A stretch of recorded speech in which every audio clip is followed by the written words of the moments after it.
Good morning, India. Thank you for inviting me. It's an absolute pleasure to come here and speak to you today. And today I want to talk about creating the can-do mindset, because it doesn't matter how good, how talented, how skillful our teams are if they don't have the can-do mindset. Without that attitude, you are never going to achieve your full potential and become a high-performing team. Zig Ziglar says it's our attitude, not our aptitude, that determines our altitude.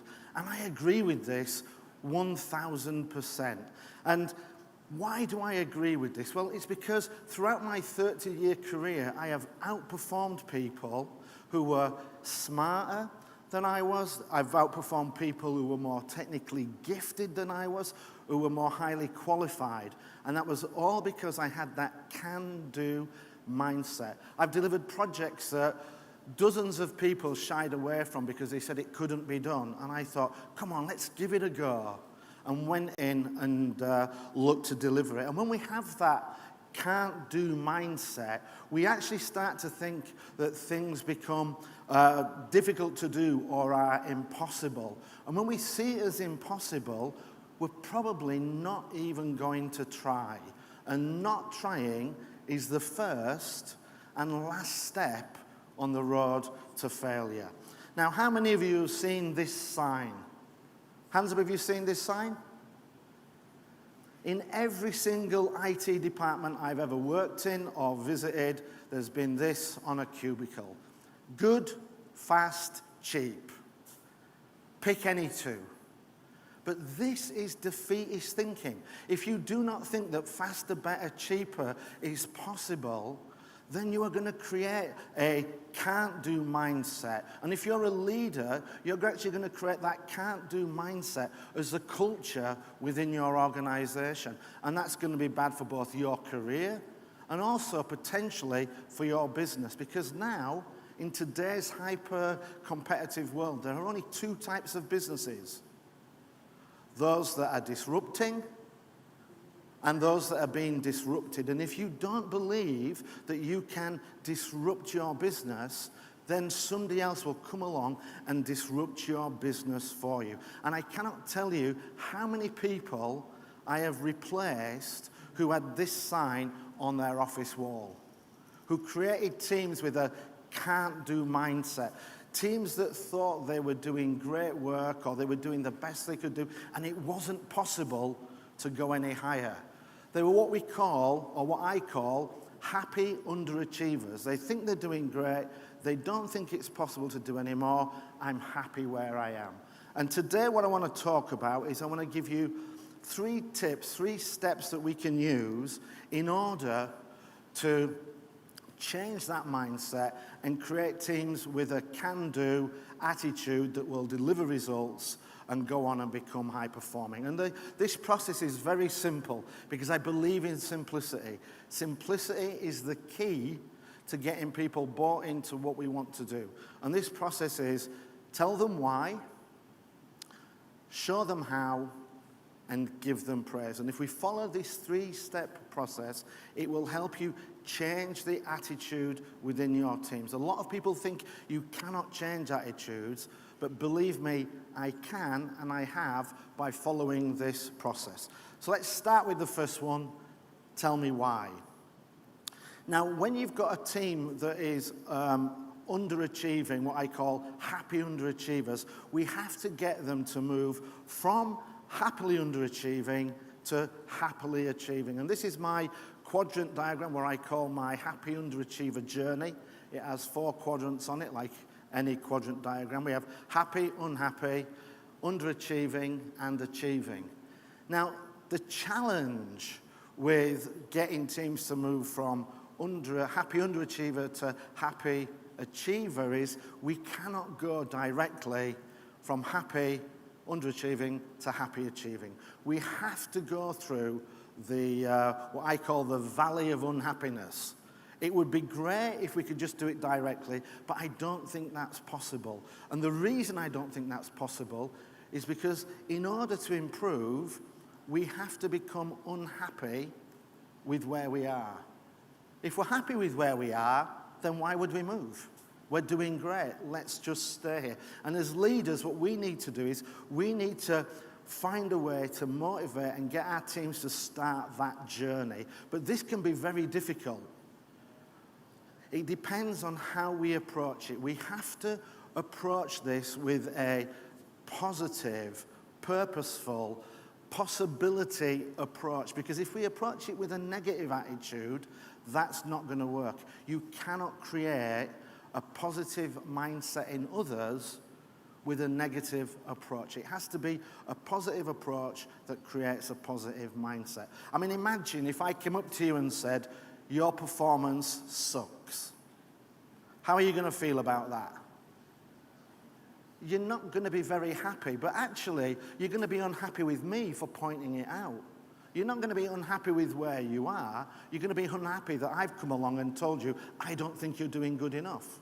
And when you become unhappy with me, then it's going to be very difficult for me to lead you towards the high achieving. So we need to make sure that we approach people with a spirit of possibility. We need to talk to them about high potential, what good will look like, what it will be like to be in that top quadrant. We have to create motion towards high performance and not away from low performance. And one of the ways to do this is to tell people why it's important that we do this and to get them invested, bought in, and to start thinking about wanting to make that change. And when I worked for Henkel, our CEO, Casper Rådstedt, he wanted us to increase our profit margin from 10% to 14%. And when he announced this, everybody in the company said, a 40% increase? We can't do that. That's not going to work. Even the market said, this is not going to work. And when you have that can't-do attitude, you get your brain focusing on why it's not possible, why we can't disrupt our business, why we can't achieve it. And our brains are incredibly powerful. And if we put it on the path of searching for why not, we will find dozens and dozens of reasons. So we need to get them thinking positively. And what Casper did was, when he talked about the move, he said, but imagine if we have 40% margin. This will make us cash rich. This will fill our coffers and put us into a position where we can go and acquire other companies. It will make us more competitive. It will make us stronger. Your jobs will become more secure. And as we grow, you'll get better opportunities and you'll get bigger paychecks and bonuses. And with this, the team are now interested. And once you get them interested, now they're going to start looking for ways to improve. They're going to at least be prepared to start that journey. We mustn't let them go too low in that valley of depression. We've got to try and keep them high and moving and thinking about the high performance. And once we've got them thinking, I just forgot one part there. And what he said to the people was that if we do that, we've two choices. We can become predators or we can become prey. And when he put that question, what do you think people decided they wanted to be? Predators, exactly. Everybody wanted to work for a stronger company. Everybody wanted to work for a company that was acquiring, that was on the move, that was growing. And once we start to get them moving forward, then the next step is we've got to show them how. People, in my experience, are not afraid of hard work. They're afraid of failure. And when they think they're going to fail, this gives them that can't do, won't do mindset. I mean, why should I even bother trying something where I know I'm going to fail? And as leaders, it's our job to show them how, to create that belief, to get them thinking that maybe this is going to be possible. And I wanted to give you a little example from my own life of where I use this approach actually on myself and with my friends. And I'll cover one with an IT department I ran a little bit later. But in August of 2012, if you'd have said to me, Gordon, can you run a marathon? And I would have said to you, hell no. No chance. The furthest I've ever run in my life is 10 kilometers, and that was 30 years ago. I can't do it, I don't want to do it, I'm not going to do it. I even tried to run a 10K. The team that I was leading, we had a corporate event, and they said, come on, run the 10K with us. I tried, I trained, I failed, I couldn't do it. And then in September, I had 7 friends who all announced at the same time that they were going through chemotherapy. They got cancer and they needed treatment, and I wanted to do something to help them, and I thought, what can I do? What can I do? Maybe I could raise some money. Okay, I'll raise some money. How can I raise some money? And then I thought, damn, I'm going to have to run a marathon. And I thought, okay, and I went away and I started thinking about how could I do it, something that previously I didn't think I could do, but now I wanted to do it. And then I saw my 2 best friends, and I said to them, guys, I'm going to run a marathon in 6 months' time. And they said, slow down there, Haile Selassie. Let's just look at it. You're too old, you're too fat, you're too unfit, it's not going to happen. But in reality, what they were doing was they were sharing their own can't-do mentality with me. They were trying to impact that into me because they didn't think they could do it. They were younger, fitter, healthier than I was, and if they couldn't do it, then I couldn't do it. And I said to them, but I have a plan. And they said, okay, let's hear this plan. And I said, well, my plan is that first week, I'm going to run 15 minutes a day. And they said, okay, you could probably do that. And I said, then I'm going to take Saturday off, and on Sunday, I'll run 20 minutes. And they said, yeah, that sounds like it will work. And then I said to them, the second week, I'm going to run 20 minutes a day. I'll take Saturday off, and on Sunday, I'll run for 25 minutes. And they said, yes, if you can do the first week, you'll be able to do the second week. And I said, the third week, I'm going to run for 25 minutes a day. And they said, and then on Sunday, you're going to run for 30 minutes. I said, yep. So your plan is to just run 5 minutes a day every single week. And I said, yeah. And if I do that, over a period of 26 weeks, I'll put myself in a position where I can run for 4.5 hours. And if I can run for 4.5 hours, I'm going to be able to do the marathon. And they looked at me and they said, okay, we'll do it with you. And by showing them step by step how we were going to be able to go from being fat, unfit, too old, non-runners, by slicing that elephant and becoming runners, it changed their mindset from can't do to possibly can do. Now, I hadn't made the marathon drop from 42 kilometers to 22 kilometers. It was still 40 kilometers. We're still going to have to train 6 months, 5 days a week. But it wasn't the hard work that they were afraid of. They didn't think they were going to succeed, and this is what was stopping them from even trying to run a marathon. 6 months later, we completed the marathon, and I've now run over 12 marathons. So we have to get ourselves from that can't do into the can do by showing ourselves and showing our teams how they're going to be successful. And as leaders, it's our job to show the way. If we don't know how we're going to get from where we are to where we need to be, then we shouldn't be in a leadership position. Now, once we get people started on that journey, the next thing we need to do, and this is the most important, and I cannot stress how critical it is we've got to give our teams praise. As the gentleman before said, you know, what gets praised, what gets recognized, gets repeated. And once our teams start to step out onto this journey, we've got to recognize them.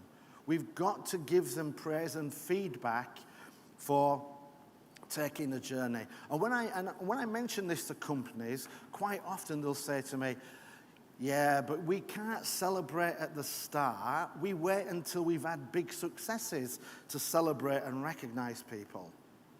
And then when I ask them, how many big successes have you had in the last year, 2 years, 3 years? whilst they're scratching their heads and saying, actually, we haven't had very many, I am not surprised.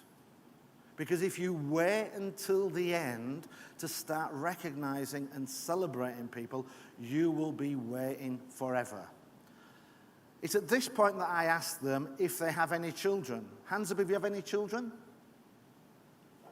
And I ask them, what did you do when your child took its first 2-3 steps and dropped onto its bottom? And they said, well, we did what every parent does. We applauded, we cheered, we brought the family in, we videoed it. And I said, why did you do that? It's not like they just broke the 100-meter world record. It's not like they've just run a marathon. And every single person says to me, it's because I wanted to encourage them to do it again. That was their first steps. And if they do it again and again and again, then maybe they'll be able to walk. And when they can walk, they'll learn to run. And when they run, then maybe one day they'll run a marathon. So we need to start praising people at the start.